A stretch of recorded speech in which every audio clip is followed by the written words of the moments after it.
Just going to slow down a bit here. There's been saw this crocodile at lunchtime, big black guy. He has been hanging out here on the right hand side, but I think he's getting active at the moment, so yeah, I can't see him over there at the moment, so I'll keep going. Hopefully we'll find him somewhere. Never know out here what you'll find, what's going to hang around, what doesn't. There are very few crocodiles that are actually on the payroll, so hopefully we can find one that is on the payroll and will do the right thing by us.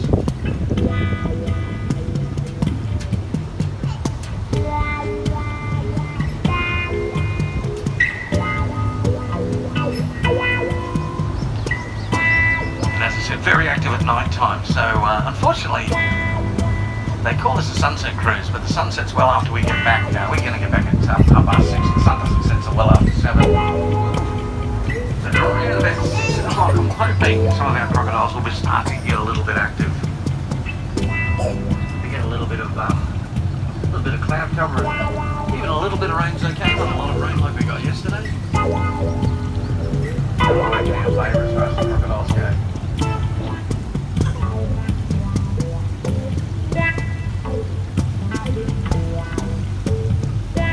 Those newbies on board. Oh, look at this jabberoo flying up here on the right hand side. Above you. Get the duck down, look at the guys that's in front of the boat now. Where's it going? Where's it going? Oh, it's going miles away. Damn it. Absolutely amazing to watch those guys fly. Got a prehistoric look about them, don't they?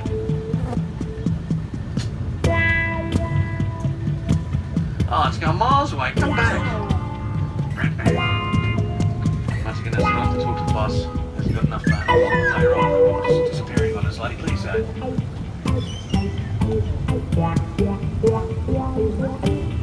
Yeah, I should point out too, all the grass, all the fields you can see around us. The majority of that grass is grass called buffalo grass, hymenacne. So even though it looks like you go for a bit of a walk out there, it does float that grass. Oh, we got another one. Oh.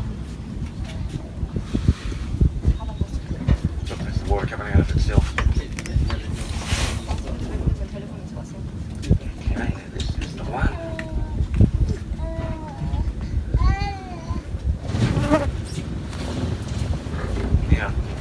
Lunchtime it kept disappearing on us till right to the end, so I'm hoping it's getting used to us now. We'll go for a bit of a follow. So I might turn the boat around, guys, and it's getting back on the left hand side. Sorry for you guys who just jumped over the right. And we'll go for a bit of a sail alongside it, and hopefully it'll allow us to keep alongside of it. I love doing this.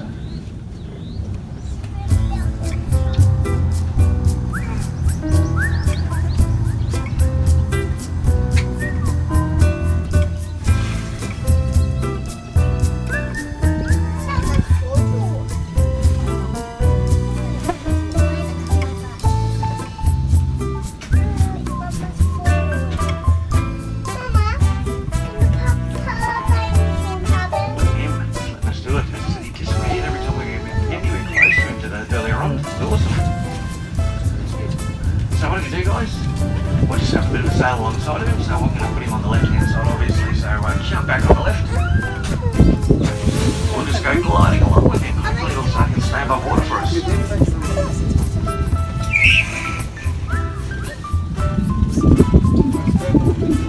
I've lost him, he's still there, is he? Yeah. Awesome.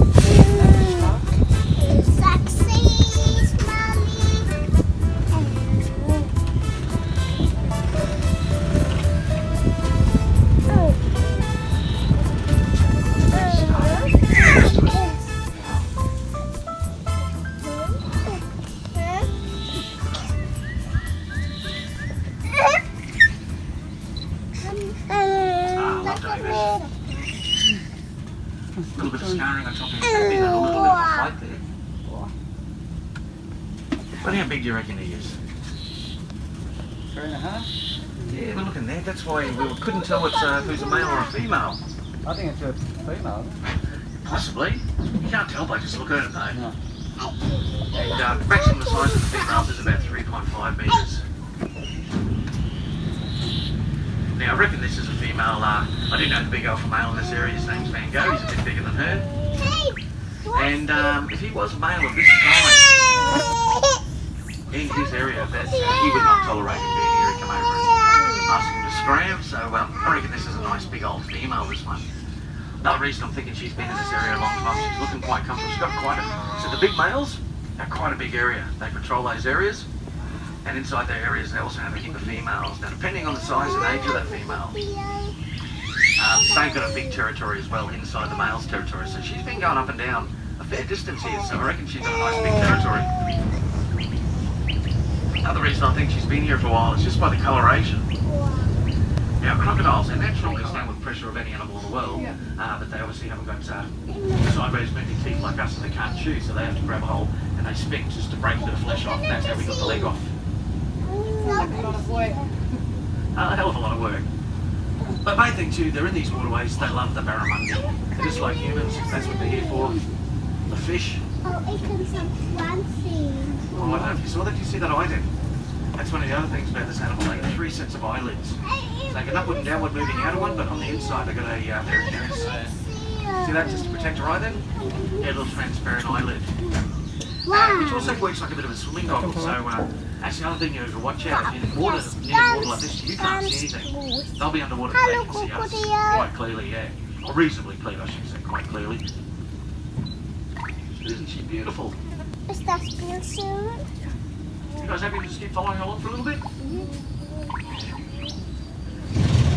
This time of year this doesn't happen too much, it's good. Mind you, it's happened twice for Jeremy, this morning and now. Yeah, we saw one earlier this morning, probably close to this size, and it had a pig hanging out the side of its mouth. No idea where she took it. Yeah, we didn't know there were horses around here, because when we came late last night, there were 4 black horses just before the lodge. We didn't even know there were wild horses here. One of them just had a foal. We saw it earlier on the day. Beautiful little foal, yeah. But you guys all staying at Coindas tonight? Yep. They come up to the resort at night. During the wet season it's a safe high ground for them. So they might move out during the day when they can see things, but at night time they come up to the resort. So 2 things to watch out for. They're quite beautiful, don't go up and approach them, they are wild horses. But one thing, every now and again they do a stampede, they just take off. You gotta watch out for that. And the other thing is most people walk around with torches at night time looking for snakes and things. I don't worry about snakes. At this time of year I take my torch, I'm just looking out for horse poo everywhere. And you can step in it quite easily. So. They're a weird one here, because we're a World Heritage listed national park. Technically they're pets, they shouldn't be here. Like pigs, buffalo, wild dogs, cats, and the wildlife department would normally shoot them. But the binning men years ago said, okay, you can shoot all the other animals, don't touch the horses. Over the years, there was farming here, there was buffalo hunting, and the binning men were hired as horsemen after a while, and they got a very good reputation. Some of them were great riders.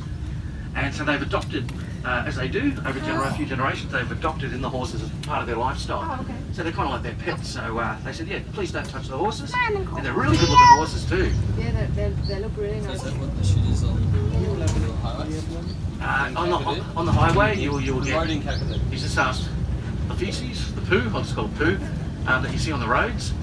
Could be horses, could be donkeys, most of the time it's buffalo. Big difference, you've got the little balls if it's a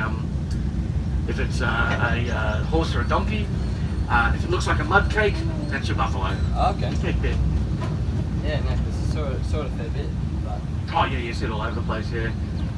There's actually one on the road coming back and forth from Coinda, and I've seen a few buses drive through it. They're like 23 centimetres in size. Now, possibly, it could be anything from 2, 3, 4, 5, 6 years of age. With the females, I think I was talking about earlier, they about 12 they become sexually mature. About 12 years of age, the females are about 2.3 metres. So, yeah, again, very hard to tell the age of them. Oh, they've got to be. Well, when they're young, basically only about 1% get to adulthood. Everything when they're young is out to get them. Once they hit that kind of 2 metre size, that's when things change. And the only thing they have to worry about then is us and other crocodiles. But before that, yeah, everything's out to get them. Down she goes. Oh, here? No, that one.